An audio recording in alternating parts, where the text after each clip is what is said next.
You think the suit makes you untouchable? Brent Harris sneered, his voice dripping with disdain as he twisted Nathan Brooks's arms behind his back. The cold, unyielding steel of the handcuffs bit deep into Nathan's wrists, and his face slammed against the glass of the hotel window, the impact sending shockwaves of pain through his skull. The world around him blurred, flashes of streetlights, the muffled sound of distant traffic. But nothing drowned out the sickening ache that radiated from his jaw, still throbbing from the officer's brutal punch. Nathan struggled to breathe, the taste of copper sharp in his mouth, his heart racing with a mix of anger and disbelief. How had it come to this?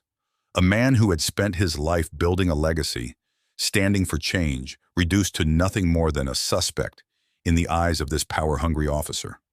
Fear and rage clashed inside him, a storm he fought to control. He had to stay calm, had to remember who he was. But as Brent's grip tightened, forcing Nathan further against the cold glass, one thought burned brighter than the pain. This wasn't just about him. This was about the countless others who'd suffered in silence, and it had to stop. As we dive into this story, I want to ask you, how many times have moments like this been brushed aside, hidden under layers of silence and shame? How often have voices been ignored simply because they didn't fit someone else's view of the world? Today, we're breaking that silence. This is more than just one man's story. It's a window into the experiences of so many who've been forced to endure prejudice and injustice. Stay with us. Feel the pain, the anger, and the strength that comes from standing up for what's right. If this story resonates with you, please leave a comment, share your thoughts, and let's start a conversation. Don't forget to share this story to help others hear it, and subscribe to our channel to stay connected and support content that speaks up for truth and justice. Together, we can amplify these voices and bring about the change we all need to see. You think a suit makes you untouchable? The officer's words struck like a hammer, laced with contempt and a simmering rage that Nathan Brooks couldn't quite understand.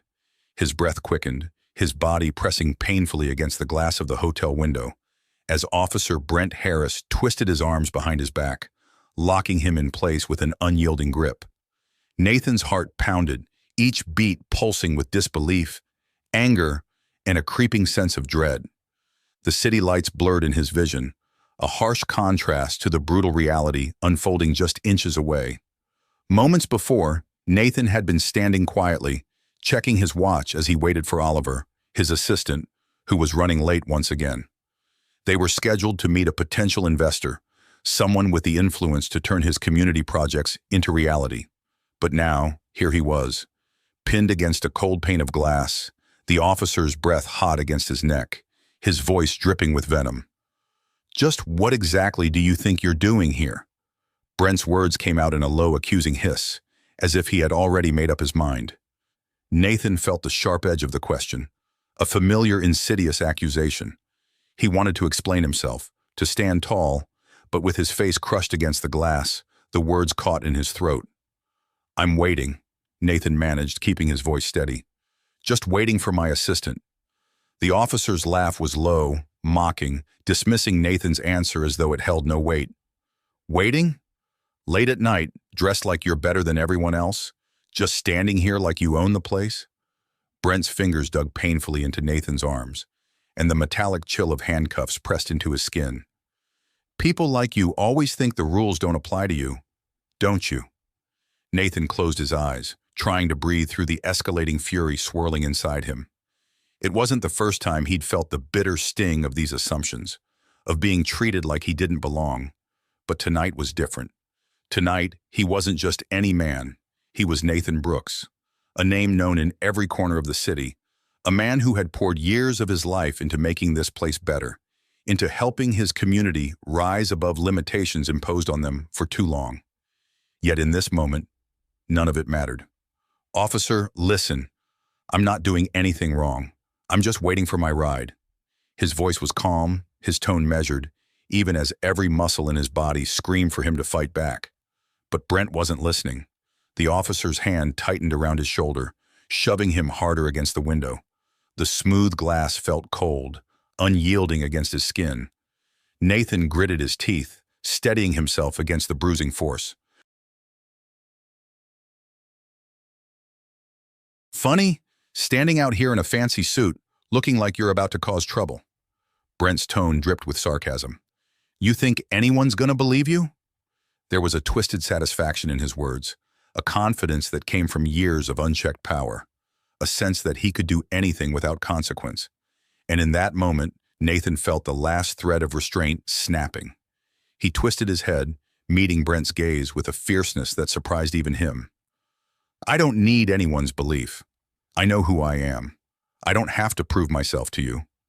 But his defiance only seemed to amuse Brent, who pressed Nathan's face harder against the glass, his smirk visible in the reflection. Big words for a guy about to spend the night in a cell.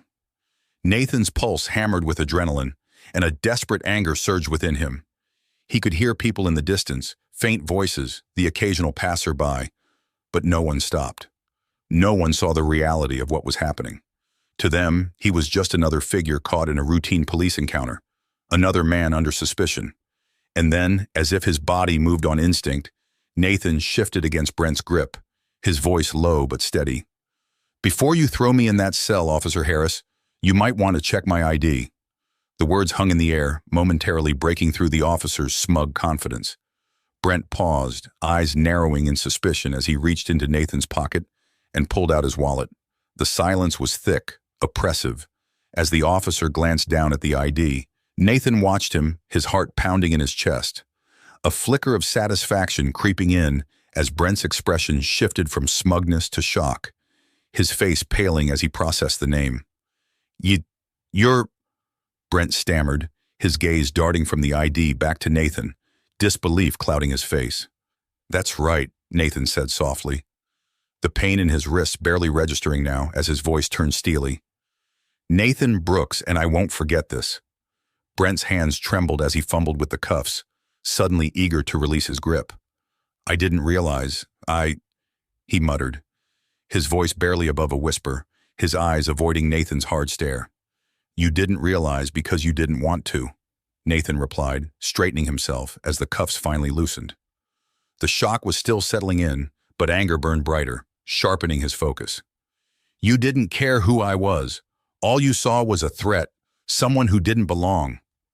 Brent took a step back, his posture shrinking as Nathan's words hit him, each one a calculated blow to the officer's shield of authority. But there was no relief in Nathan's heart, only a cold resolve. Nathan looked Brent squarely in the eye, his voice firm, laced with a conviction that left no room for doubt.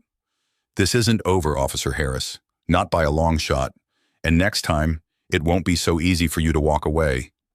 Brent's face turned ashen, his previous arrogance now replaced with a tangible fear, as if he'd finally realized the gravity of what he had done.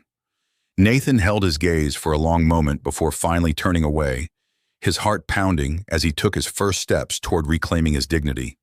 But as he walked down the quiet street, the adrenaline fading, another realization struck him, a bitter truth he could no longer ignore. This wasn't just about him. What had happened tonight was part of a much larger problem, one that reached beyond his own experience. He knew too many people who had faced similar injustices, too many voices that had been silenced, too many lives affected by the same prejudices he had encountered tonight. And Nathan wasn't going to let it slide. Not this time. Not anymore. The city lights seemed colder now, more distant, as he walked back toward the hotel where his assistant, Oliver, was waiting, unaware of the storm that had just erupted on the street outside. Nathan took a steadying breath, his mind already churning with the steps he would take next. Tonight had set something in motion, something he could not ignore, something that would ripple through every corner of the city. As he walked, a quiet determination settled over him, a sense of purpose solidifying with each step. This wasn't just about his own dignity, it was about justice, about accountability, and about the changes that needed to happen.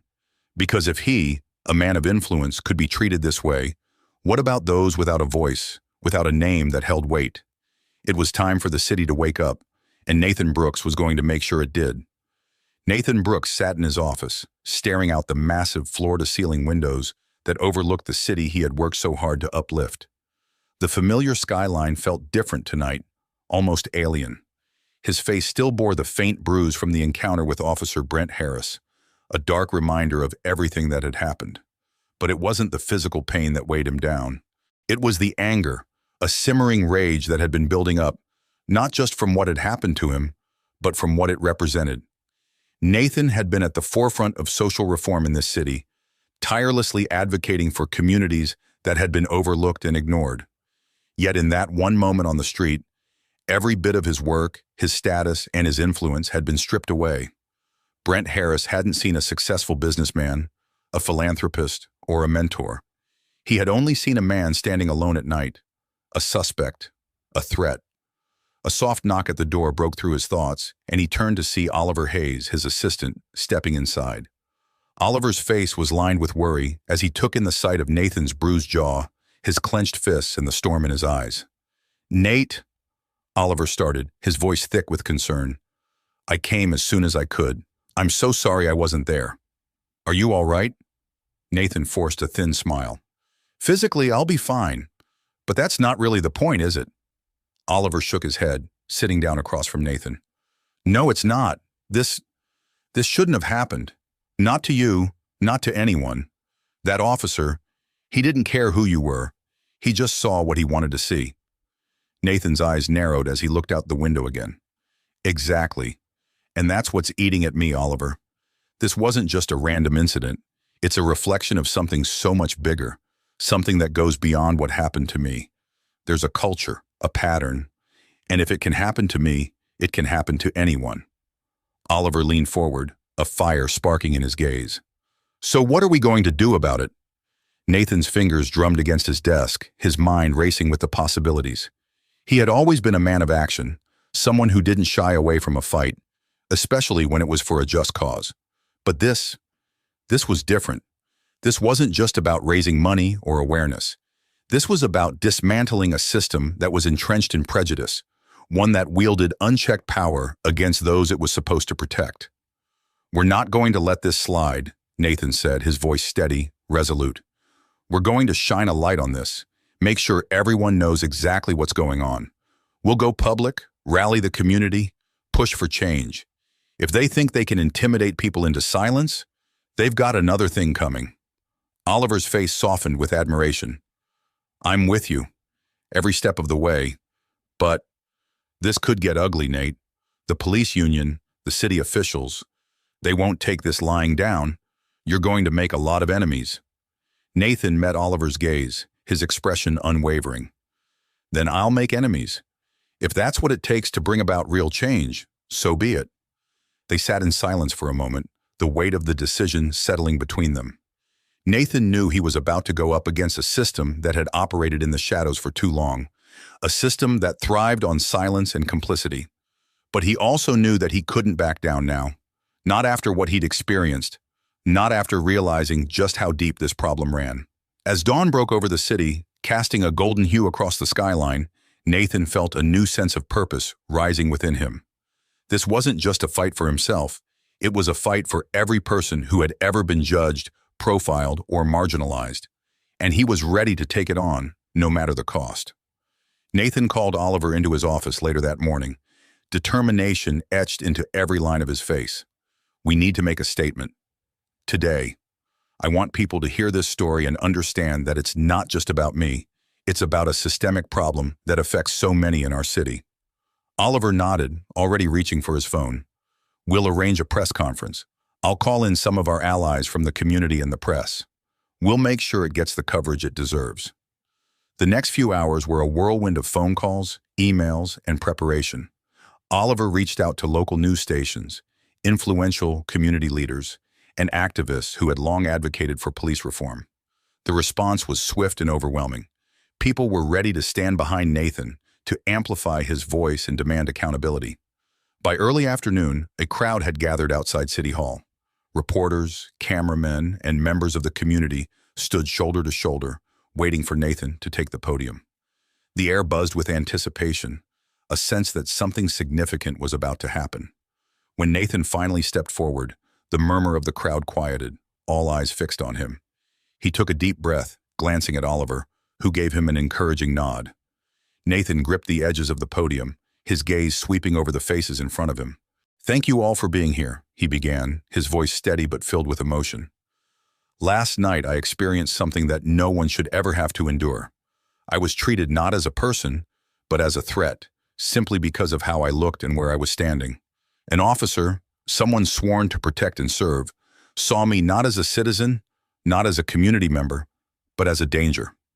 A ripple of murmurs spread through the crowd, faces growing more somber, some nodding in understanding, others in shared frustration. But this isn't just about what happened to me, Nathan continued, his voice rising with conviction. This is about a culture within our system that allows this kind of prejudice to thrive. It's about a pattern of behavior that goes unchecked, a system that doesn't hold itself accountable.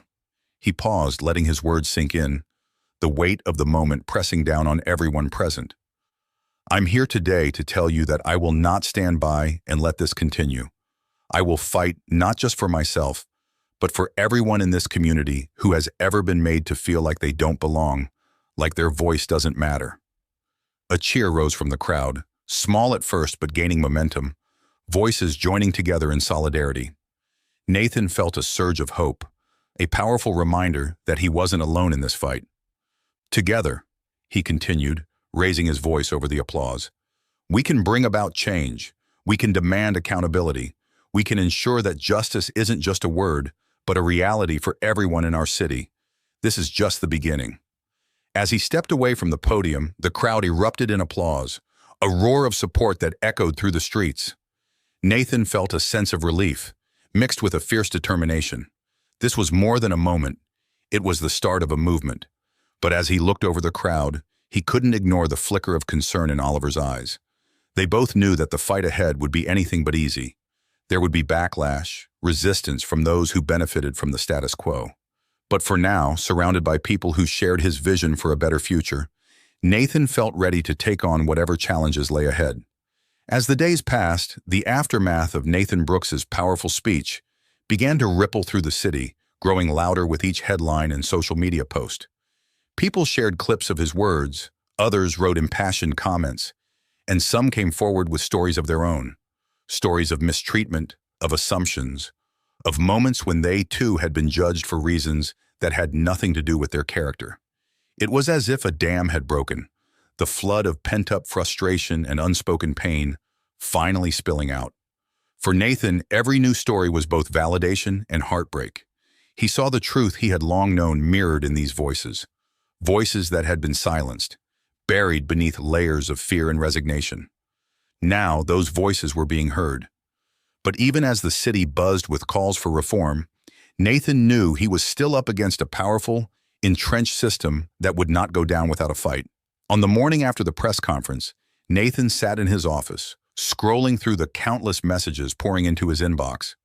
Many were supportive, offering gratitude and solidarity, but others were filled with venom, people accusing him of trying to undermine law enforcement, of being anti-police. The backlash, though expected, felt like a heavy weight pressing down on him. Oliver entered the office, his face clouded with concern as he looked at Nathan. "Nate, I came as soon as I could. I'm so sorry I wasn't there. Are you all right?" Nathan forced a thin smile. "Physically, I'll be fine. But that's not really the point, is it?" Oliver shook his head, sitting down across from Nathan. "No, it's not. This shouldn't have happened.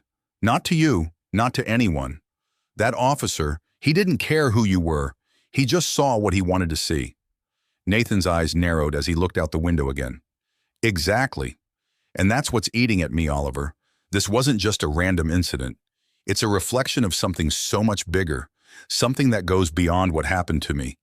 There's a culture, a pattern, and if it can happen to me, it can happen to anyone." Oliver leaned forward, a fire sparking in his gaze. "So, what are we going to do about it?" Nathan's fingers drummed against his desk, his mind racing with the possibilities. He had always been a man of action, someone who didn't shy away from a fight, especially when it was for a just cause. But this was different. This wasn't just about raising money or awareness. This was about dismantling a system that was entrenched in prejudice, one that wielded unchecked power against those it was supposed to protect. "We're not going to let this slide," Nathan said, his voice steady, resolute.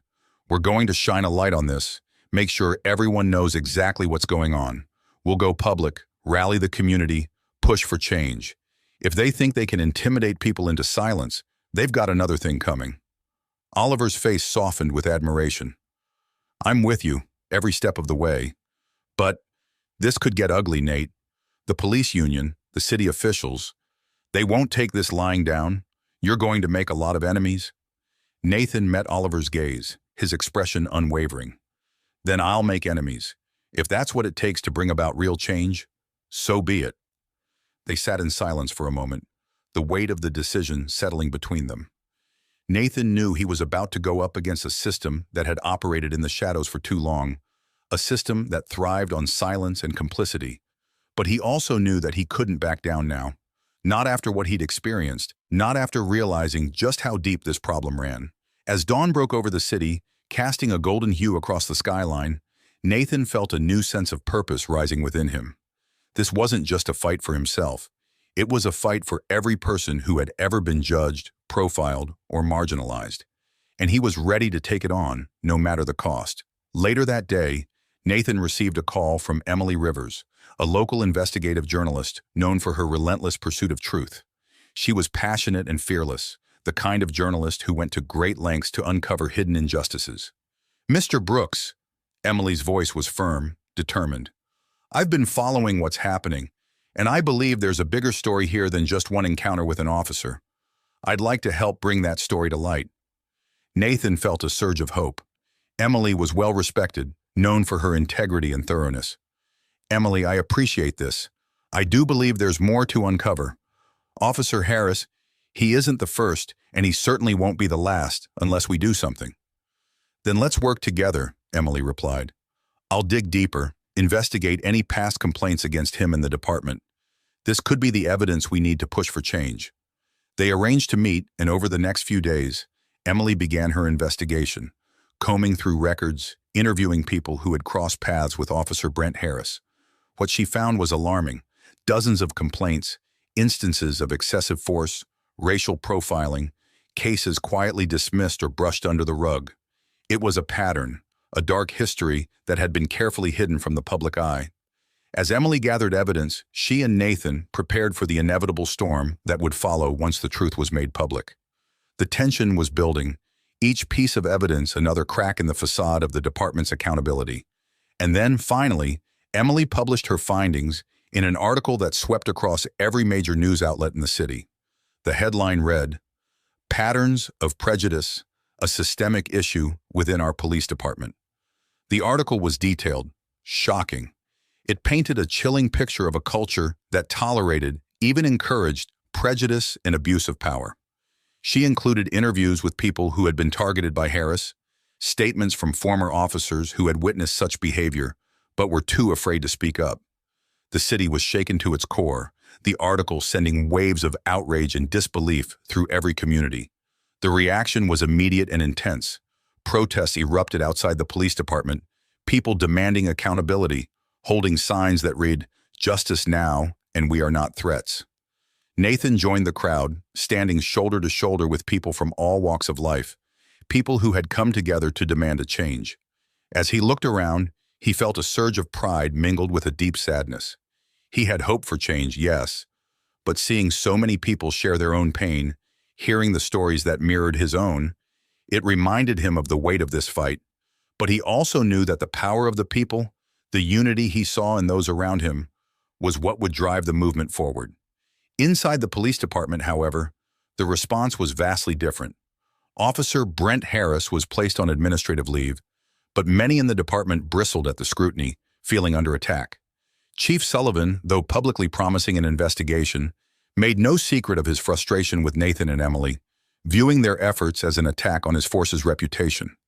Sullivan called a meeting, addressing his officers with a fiery speech. "We're here to protect and serve, not to be villainized by people who don't understand the risks we take every day. This city needs us, and we're not going to let one man tear down everything we've built." In the back of the room, however, sat Officer Kevin Moore, a young officer who had joined the force with a belief in justice and integrity.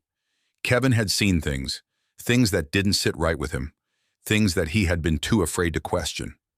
As he listened to Sullivan's speech, something stirred inside him, a conflict between loyalty to the badge and a growing sense of duty to the truth. Later that evening, Kevin reached out to Emily, setting up a meeting in a quiet corner of a local diner. His hands shook slightly as he spoke, but his voice was steady. "I can't keep silent anymore," he said, looking directly at Emily. "There's a culture here, a culture that allows people like Harris to act without consequence. I joined the force to make a difference, not to look the other way." Emily nodded, her respect for him evident. "Your voice is important, Kevin. By coming forward, you're helping create a force that truly serves this city, not just protects itself." With Kevin's testimony, Emily and Nathan had another powerful weapon in their fight. It wasn't just about one bad officer anymore. It was about a system, a mindset that had infected an institution meant to uphold justice.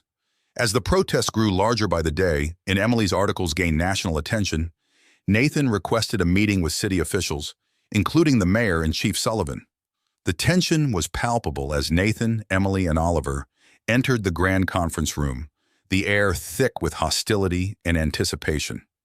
Mayor Richard Bennett, a man who prided himself on maintaining order, glanced at Nathan, clearly uncomfortable. "Nathan, you've certainly stirred things up, but let's be clear, this isn't an easy fix. Reforms like these will disrupt the entire department, and there are protocols to consider." Nathan held his ground, his voice calm but unyielding. "Mr. Mayor, these aren't just protocols. These are lives. People who live in fear, who don't feel safe in their Part 5. Uncovering corruption." The public outcry was at its peak. The city streets pulsed with protesters who now stood in solidarity with Nathan Brooks, demanding accountability and calling for justice. The signs they held read, "Transparency now," "End police corruption," and "Justice for all." The energy was electric, and it sent a powerful message to those who thought they could hide behind the city's institutional walls. Nathan watched from his office window, moved by the sheer number of people who had come together. Despite the challenges, despite the resistance, it was clear that the community was ready for change. His phone buzzed, pulling him back to reality. It was Emily. "We need to meet," she said urgently. "I've uncovered something that might be our turning point." They arranged to meet at a small, quiet cafe, a place Emily often used for interviews when she needed privacy. The air was thick with anticipation when Nathan arrived, and he could see the intensity in Emily's eyes as she waved him over. She didn't waste time with formalities. "Nathan, I dug deeper into Officer Brent Harris's records and found some disturbing connections. This isn't just about a few incidents of misconduct or racial profiling. There's a pattern, a clear, systematic abuse of power." Nathan's heart raced. "What did you find?" Emily took a deep breath, her voice low but resolute. "Harris was protected. Each time someone filed a complaint, the reports were either altered or disappeared entirely. There's evidence suggesting that Chief Sullivan and several high-ranking officials actively covered up his actions, dismissing complaints and even intimidating witnesses to keep them from speaking out." Nathan's fists clenched involuntarily. The idea of Chief Sullivan, the very person tasked with upholding justice, going to such lengths to protect one of his own, despite clear evidence of abuse, filled him with a fresh wave of anger. Emily continued, her tone unwavering. "It goes even deeper. Some of these complaints were from years back, and every time Harris was reported, it would get swept under the rug. Other officers who tried to speak up were silenced, forced out, or transferred to less desirable assignments. This is more than a corrupt officer. This is a corrupt system." Nathan sat back, taking it all in. "We need to make this public, Emily. This isn't just about Brent Harris or even Chief Sullivan anymore. It's about a culture within the department that's allowed these injustices to thrive unchecked." Emily nodded. "I agree, but we have to be strategic. If we go public with this now, the backlash could be severe. Sullivan and his allies will do everything in their power to protect themselves. They'll discredit you, me, anyone involved. We need rock-solid evidence."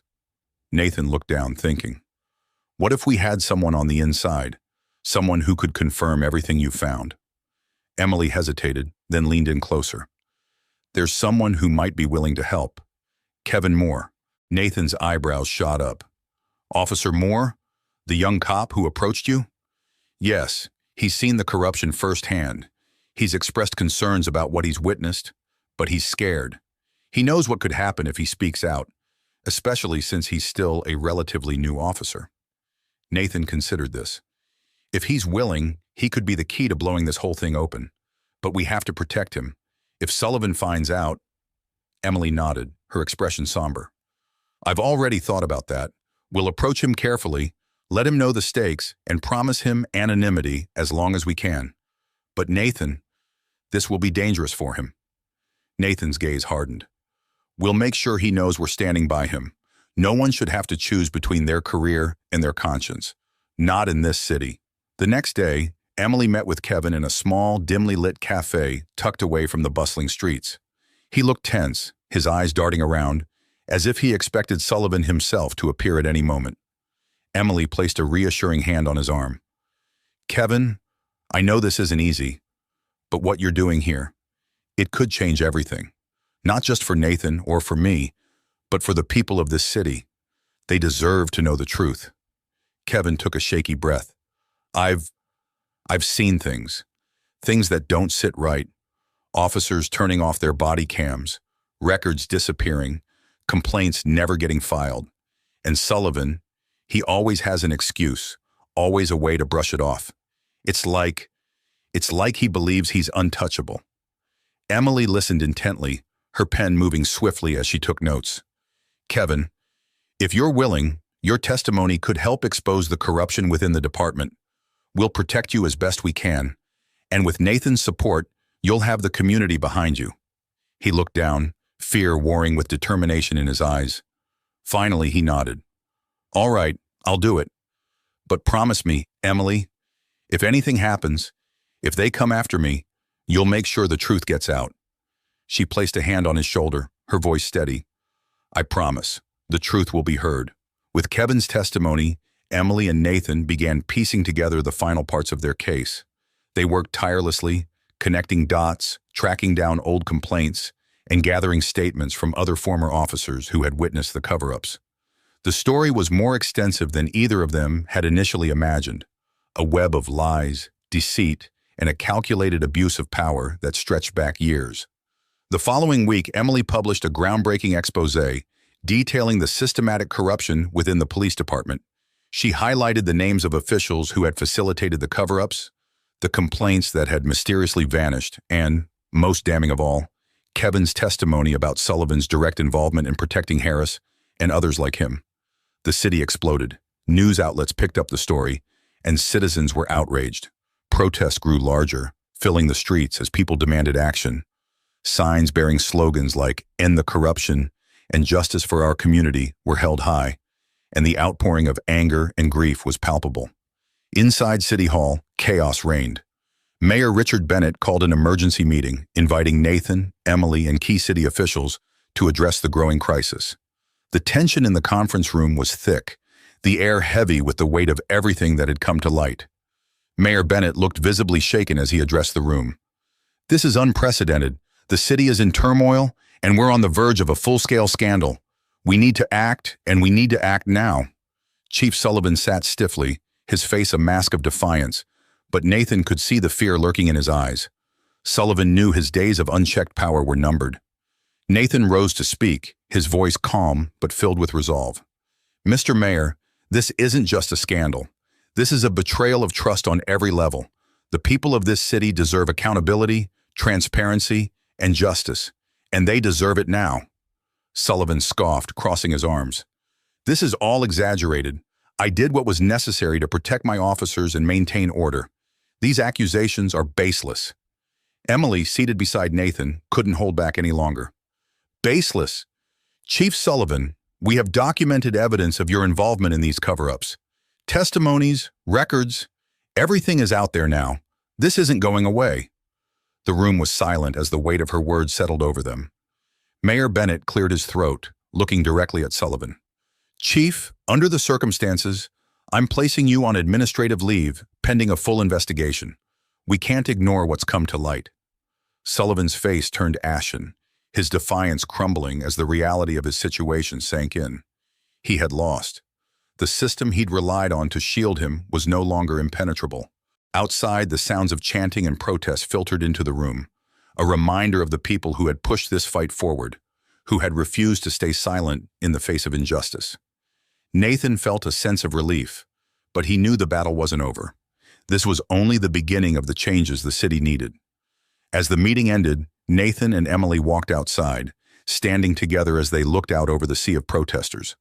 Oliver joined them, his face reflecting a mixture of pride and exhaustion. "We did it," Oliver said, his voice tinged with disbelief. Nathan nodded, a faint smile breaking through his weary expression. "We did, but there's still so much more to do." Emily glanced at him, determination flashing in her eyes. "Then let's keep going.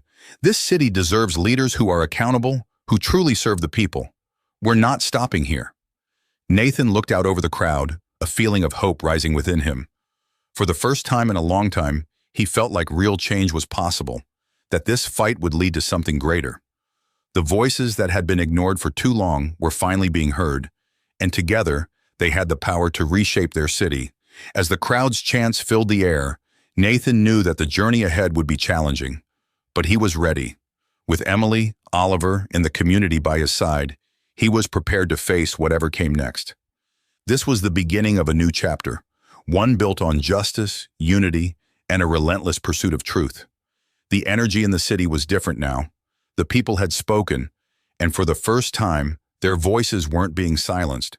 With Chief Sullivan on administrative leave and an official investigation underway, a new sense of hope and purpose filled the streets. But with that hope came a cautious awareness. This was only the beginning, and the path forward would be challenging. Nathan Brooks, Emily Rivers, and Oliver Hayes spent countless hours together, planning, strategizing, and addressing the ongoing demands of the community. They knew that real change required more than removing corrupt individuals. It meant transforming the system itself. And the people were watching, waiting to see if the promises made would finally be kept. One evening, as Nathan was preparing for another community meeting, his phone buzzed. It was a message from Kevin Moore, the young officer who had risked everything to expose the truth. "Can we meet? There's something you need to know," the message read. A chill ran through Nathan. Kevin had already shared so much. What else could there be? But he trusted Kevin's instincts. They arranged to meet at a small park near City Hall, a place where they could speak freely without drawing attention. When Nathan arrived, Kevin was already there, his face lined with exhaustion and worry. The weight of everything he'd been carrying was evident in his posture. Nathan approached him, offering a warm, encouraging smile. "Kevin," he said softly, "thank you for reaching out. What's on your mind?" Kevin glanced around as if making sure they were alone, then looked at Nathan, his eyes filled with a mix of determination and fear. "Nathan, I'm not the only one who's seen what goes on inside the department. There are others, officers who want to speak up, but they're terrified. They saw what happened to me and know the risks. But if we can find a way to protect them, I think they'd be willing to come forward." Nathan's heart surged with hope. This was the breakthrough they needed. If more officers spoke out, the system wouldn't just be challenged, it would be forced to confront itself from within. But he knew that convincing these officers would be a delicate task. They needed protection, security, and most of all, trust. "Kevin, if they're willing to speak, we'll do everything we can to protect them. We can arrange anonymous testimonies, even legal support if necessary. I'll personally ensure that they're shielded from retaliation." Kevin nodded, relief softening the tension in his face. "I'll reach out, let them know. But it's going to be hard for them, Nathan. These aren't just words. They're risking their careers, their safety, even their families. They need to know that it's worth it."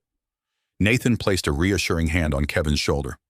"Kevin, what you're doing, what they're doing, it's the bravest thing anyone can do. And I promise we won't let their courage be in vain. This city is ready for change, and with their voices, we can make it happen."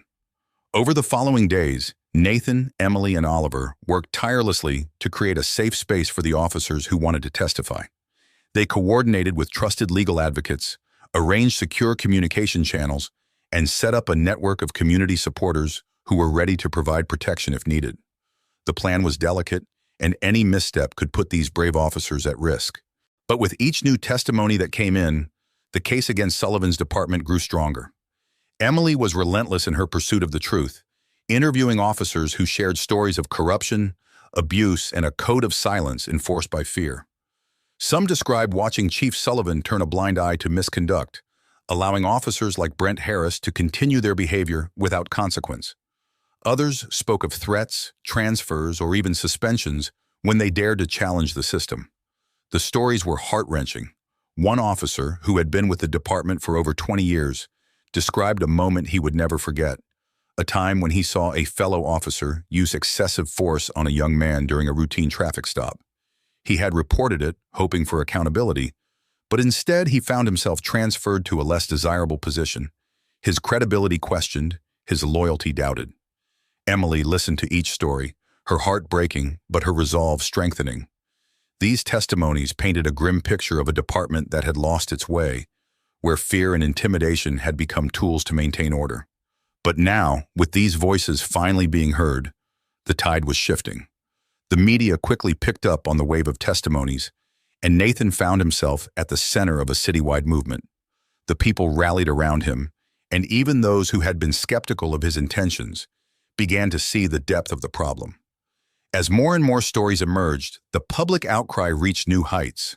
Protests grew larger, and a renewed sense of purpose swept through the community. Then one evening, during a rally organized to support the whistleblowers, an elderly woman approached Nathan. Her name was Martha Johnson, and her eyes sparkled with a fierce wisdom.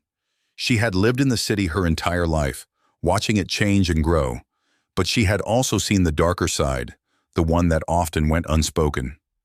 "Nathan," she said, her voice soft yet commanding, "I've seen men like Sullivan before. They come and go, but their damage lingers. You're fighting for something much bigger than any one man. This is about healing a wound that's festered for far too long." Nathan looked at her, humbled by her words. "Martha, that's exactly why we're here. We're not just fighting for justice. We're fighting for a city where everyone can feel safe, where the people who are supposed to protect us actually do." Martha smiled, her eyes crinkling at the corners. "Then keep going. Don't let up. We're behind you, and we're not going anywhere." Her words stayed with Nathan long after the rally ended. She represented the heart of the city, the people who had endured, who had hoped, who had never given up on the possibility of something better. And he knew that he could not, would not, let them down. In the following days, the city council convened a special hearing to address the findings from Emily's investigation and the testimonies from the brave officers. Nathan, Emily, Oliver, and a coalition of community leaders gathered to present their case, laying bare the corruption that had infected the department. Mayor Bennett, his usual calm demeanor replaced by visible tension, opened the hearing.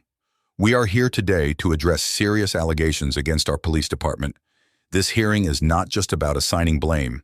It's about determining the future of this city and restoring the trust of our citizens." Chief Sullivan sat across from Nathan, his face pale, his eyes steely with defiance. He knew his days of unchecked power were numbered, yet he clung to his position, refusing to admit wrongdoing. As the testimonies were read aloud, Sullivan's face grew increasingly strained. The evidence was overwhelming, painting a picture of a man who had built his career on manipulation and intimidation. When it was Nathan's turn to speak, he rose, his voice calm but filled with conviction. "This isn't about one officer or even one department. This is about a system that has failed to protect its people, a system that has allowed prejudice and power to override justice. The voices you've heard today are just a fraction of those affected, and it's time we take responsibility, not just for their sake, but for the future of our city." The room was silent as Nathan's words hung in the air, a powerful reminder of the weight of their decisions. The council members exchanged glances, the gravity of the situation evident on their faces. After hours of testimony and deliberation, the council made its decision. Chief Sullivan would be officially removed from his position, and a comprehensive reform package would be implemented within the department.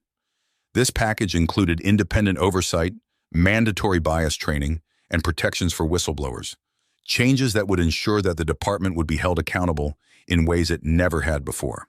As the council announced its decision, the room erupted in applause. People hugged, tears streaming down their faces as they realized that finally, justice had been served. Nathan felt a swell of pride and relief, a sense of accomplishment that ran deeper than any victory he'd ever known. Outside, the crowd cheered as Nathan, Emily, and Oliver emerged from City Hall. The city had been changed forever, and Nathan knew that this was only the beginning. With the support of his community, he had fought for justice, for transparency, and for a city where everyone could feel safe. As he looked out over the crowd, he saw Martha standing near the front, her eyes shining with pride. Nathan smiled, a quiet acknowledgement of the journey they had taken together. In that moment, he realized that this fight had never been just about him. It had been about every person who had ever felt unseen, unheard, and unprotected. And now, with the city standing behind him, he knew that they had built something enduring, a legacy of justice, a future of hope. With Chief Sullivan removed and initial reforms underway, the city felt a subtle shift in the air. The streets once filled with tense protests now held a quieter, simmering hope. Nathan Brooks, however, knew this was only the beginning. Real change required constant vigilance, and many in the police department remained resistant. Among them were officers who saw accountability as a threat, and their quiet opposition hinted at deeper struggles to come. One evening, Nathan received an urgent call from Officer Kevin Moore. "Nathan, I need to tell you something," Kevin began, his voice uneasy. "There's talk in the department about deliberately delaying response times in certain neighborhoods. It's a message, a way to show the community that without the old ways, they'll be left vulnerable." A chill ran through Nathan. "Are you sure?" Kevin sighed. "I don't have hard proof, but I'm certain it's happening. People are saying they don't feel supported under the new leadership. They're acting like accountability is some punishment." Nathan understood the stakes immediately. This wasn't just resistance, it was sabotage. "Thank you, Kevin. I won't let them get away with this," he said, his voice steady.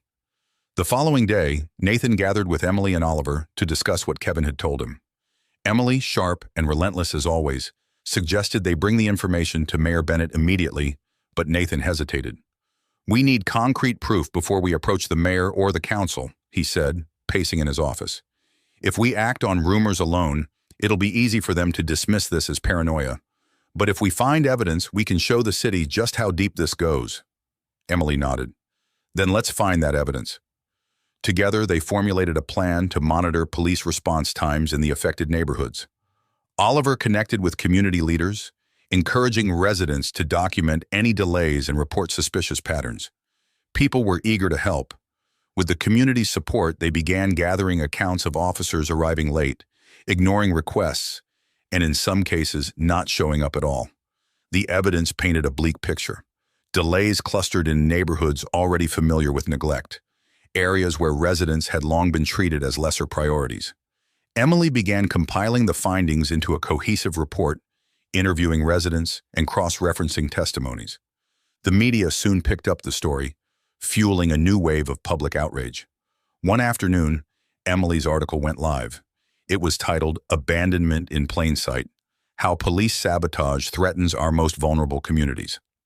The piece exposed a silent protest within the department, revealing how some officers were using delays to undermine reforms and provoke fear. She highlighted anonymous statements from officers who confirmed that Sullivan's former allies had coordinated to deprioritize certain neighborhoods, a callous attempt to resist the changes they despised. The city was shocked, and public backlash was swift. Protests surged, with citizens demanding accountability, chanting, "Safety for all," and "Justice, not abandonment." The protests grew, residents determined to show the department that they would not be intimidated.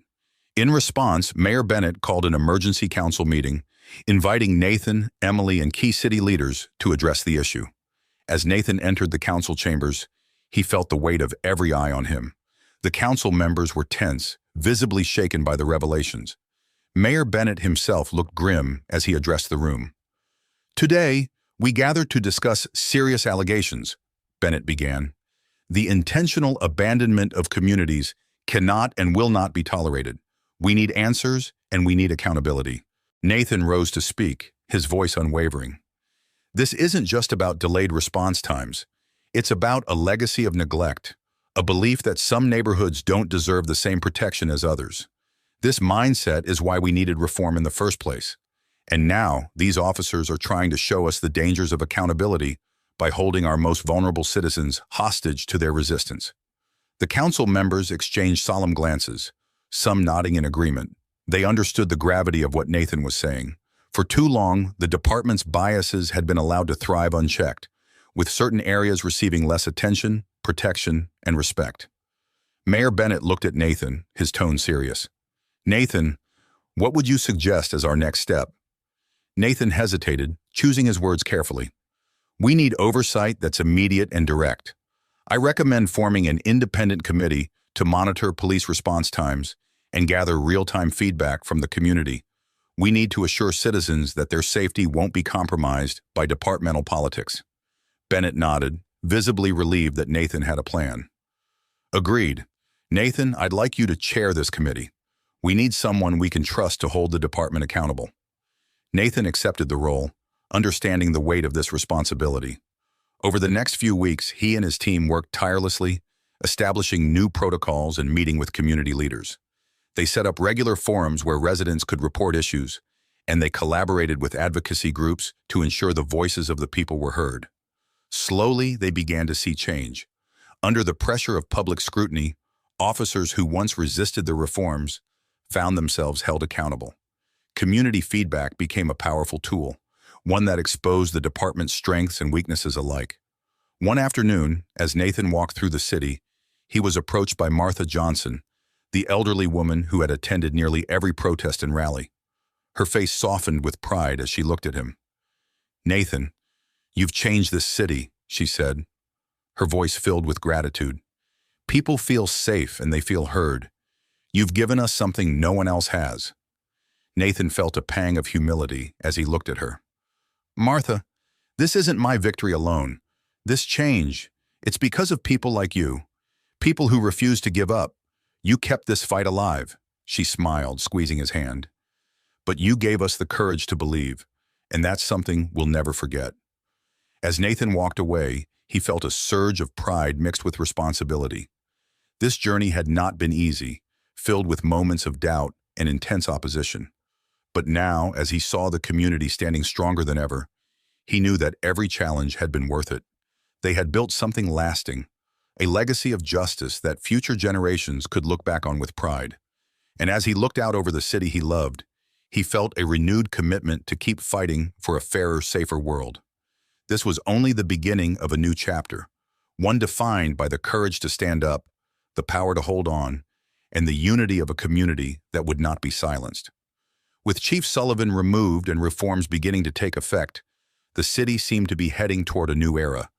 Yet, as Nathan Brooks knew all too well, change was fragile. Deep-rooted opposition lingered within the police department. Some officers resented the new oversight and accountability, and a faction had begun to rally under the name the Integrity Group, standing in defiance of the changes. One evening, Nathan received a call from Officer Kevin Moore. "Nathan, I need to tell you something," Kevin began, his voice tense. "The Integrity Group is serious about resisting. They're saying the reforms are soft and will make the city less safe. They're spreading this around the department, creating resentment." Nathan felt a surge of concern. Are they just talking, or are they actively working against the reforms? Kevin hesitated. "Right now, it's more words than action. But I've noticed response times in certain neighborhoods dropping, calls being delayed. It's like they're trying to prove that without their version of policing, the city will suffer." Nathan knew this went beyond mere frustration.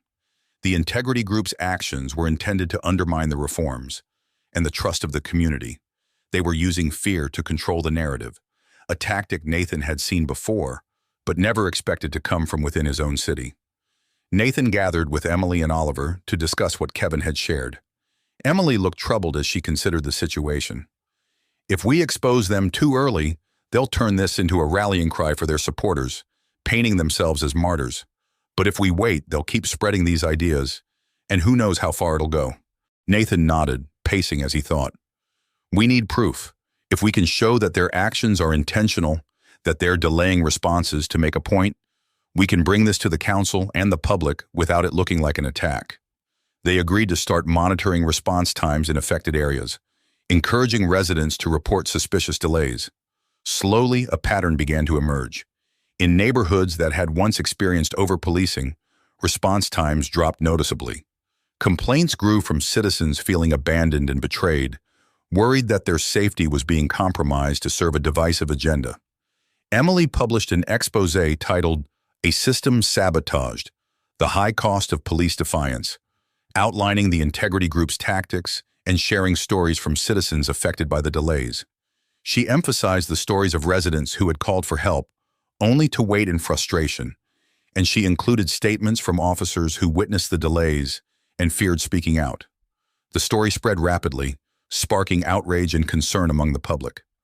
Mayor Bennett called an emergency meeting to address the crisis, and Nathan presented his findings to the city council. His voice was steady, but the weight of the situation pressed heavily on him. The Integrity Group isn't just opposing reforms, they're undermining public safety to prove a point, Nathan said, his voice carrying a calm but undeniable urgency. They're showing us how they believe integrity is defined by resisting accountability. But accountability isn't the enemy. Fear and neglect are. We can't ignore this. The council members exchanged troubled glances. Mayor Bennett looked to Nathan, his face set with determination. "What would you suggest, Nathan?" Nathan took a deep breath. "We need stronger oversight. I propose an independent review board with the power to conduct unannounced evaluations within the department, along with a formal whistleblower program, so that officers can report misconduct safely. We can't afford to let this faction intimidate those who want change." After a tense debate, the council approved Nathan's proposal. The decision was a step forward, but Nathan knew it wouldn't be well received by the Integrity Group. Sure enough, the faction's remaining influence became more overt. Some members voiced their disdain openly, and rumors spread about officers plotting more subtle forms of defiance. But with the new oversight measures in place, their influence was steadily eroded. One afternoon, as Nathan walked through a neighborhood affected by the delays, he was approached by Martha Johnson, a longtime community leader who had attended every rally, protest, and meeting. She reached out to him with a grateful smile. "Nathan," she said, her voice steady and warm, "you've given us something we've never had before. People feel seen, heard, they feel like they matter, and that's because of you." Nathan felt a rush of gratitude. "Martha, none of this would have been possible without the community support. It's people like you who kept showing up, who made this change happen." She nodded, her eyes glistening with pride. "But you took the first step. You believed we could be better, and we won't forget that." Nathan felt a renewed sense of purpose as he walked away. They had built something real, something meaningful and lasting. The Integrity Group's influence was fading, and as more officers saw the positive impact of the reforms, resistance waned. Over the next few months, the city continued to change. Community members reported feeling safer, and response times in previously neglected areas improved. Complaints decreased, and the department gradually adapted to a new culture of accountability. Officers like Kevin, who once felt alone in their desire for change, now had allies in the community and within the department. One evening, as Nathan sat in his office reflecting on the journey they had taken, he felt a sense of fulfillment. The city was far from perfect, and he knew challenges would continue to arise. But for the first time, he felt they had reached a turning point. The community had not only demanded change, they had become the change. As he left City Hall that night, he took a moment to look out over the city, taking in the lights that stretched across the skyline. Each light represented someone who had stood up, spoken out, and refused to be silenced. They had built a legacy of courage, one that would inspire generations to come. And as Nathan looked out at his city, he knew that, no matter what lay ahead, they were ready to face it together. Months passed, and the city began to feel different. A quiet, steady change settling into its streets and neighborhoods. Community members went about their days with a renewed sense of safety, aware that the struggles and voices of the past months had led to something meaningful. Nathan Brooks watched with pride as the city he loved transformed, piece by piece, into a place where people felt seen, valued, and protected.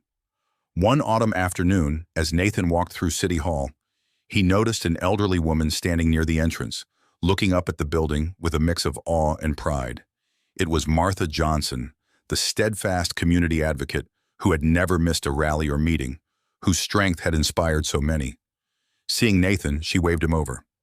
"Nathan, she greeted warmly, her voice steady yet full of emotion. "I just wanted to see for myself how far we've come. I wanted to remember all the faces I've seen here, the voices that brought us here.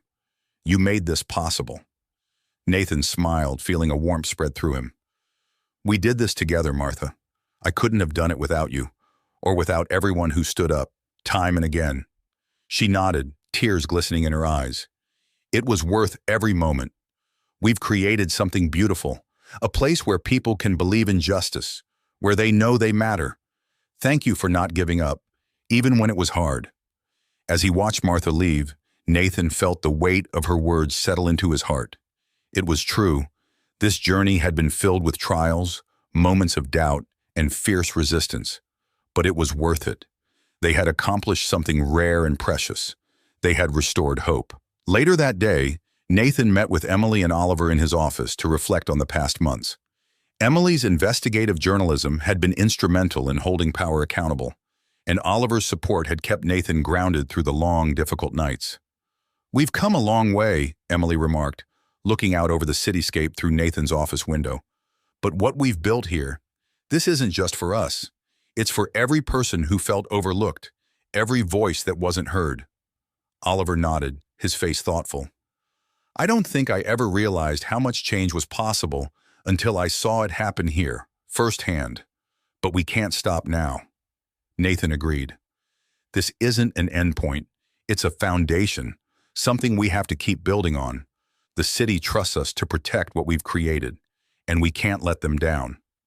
Just then, Officer Kevin Moore entered, looking both proud and relieved. He had been through his own journey, and he had emerged as a key figure in the Reform Police Department, a leader among those who believed in the principles of accountability and respect. "Nathan, Emily, Oliver," Kevin began, his voice filled with a quiet strength. "I just came from a meeting with some of the newer officers. They're inspired, hopeful.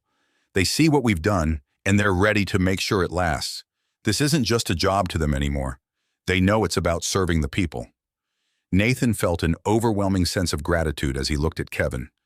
This was the ultimate testament to their work. A new generation of officers, committed to justice, determined to uphold the values that the community had fought so hard to establish. "Thank you, Kevin," Nathan said, his voice thick with emotion. "You stood up when it mattered most. None of this would have happened without you." Kevin smiled, humility in his eyes. "I was just doing what was right, and I'm not alone anymore. There are others, ready to keep this going." As the sun began to set, casting a golden glow over the city, the four of them stood in Nathan's office, reflecting on all they had achieved. They had faced resistance, criticism, and moments of darkness, but through it all, they had held to their principles, refusing to compromise on justice and integrity. That evening, a public ceremony was held at City Hall to honor those who had contributed to the city's transformation. Community members, activists, police officers, council members, and citizens gathered to celebrate. Nathan stood at the podium, looking out over the crowd, his heart swelling with gratitude and pride. "Today," he began, his voice carrying across the square, "we celebrate not just a victory, but a legacy of courage, of community, and of justice. This journey wasn't easy. It required sacrifice, strength, and unbreakable determination. But we did it, together. And because of that, our city is stronger, safer, and more united than ever." The crowd erupted in applause, a powerful reminder of how far they had come. Martha Johnson stood at the front, tears streaming down her face as she nodded in quiet pride. Officer Kevin Moore stood nearby, joined by his fellow officers who had embraced the new era of transparency and accountability. "This isn't the end of our journey," Nathan continued. "This is only the beginning.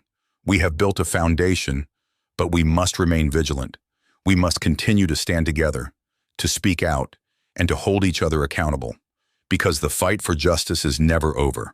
It lives in each of us, and it depends on our willingness to protect and serve one another." As Nathan finished, he looked out over the crowd, feeling the weight of their shared accomplishment. They had built something extraordinary, not just a set of policies or reforms, but a community strengthened by trust and mutual respect. After the ceremony, Nathan took a moment to stand alone, watching as people mingled, laughed, and celebrated. He felt a deep sense of peace, knowing that the work they had done would endure. It wasn't just about him, Emily, Oliver, or Kevin. It was about every person who had dared to hope, who had refused to give up, and who had fought for a better world. This was their legacy, a city transformed, a community united, and a future shaped by the courage to believe in justice. And as the lights of the city glowed against the night sky, Nathan knew that their journey was far from over. They had built a foundation of change, and together they would carry it forward, leaving a lasting impact on generations to come. Thank you for joining us on this emotional journey. If this story moved you, inspired you, or made you think, we'd love to hear your thoughts in the comments below. Don't forget to like, share, and subscribe for more stories that touch the heart and open the mind. Until next time, remember, every story has the power to make a difference, yours included.